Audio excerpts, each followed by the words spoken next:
نشرت صحيفة جولف نيوز الإماراتية خبرا يفيد بصدور حكم قضائي على امرأة عربية يقضي بتغريمها مبلغا كبيرا من المال بسبب تفتيشها جهاز زوجها دون إذنه. حكم المحكمة معتمد على قانون الجرائم المعلوماتية الساري في الإمارات والذي يحمي خصوصية الأفراد.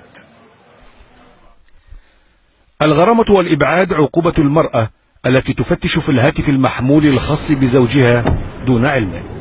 خبر بثته صحيفة إماراتية وأثار جدلا واسعا في المواقع الإلكترونية وبين القانونيين.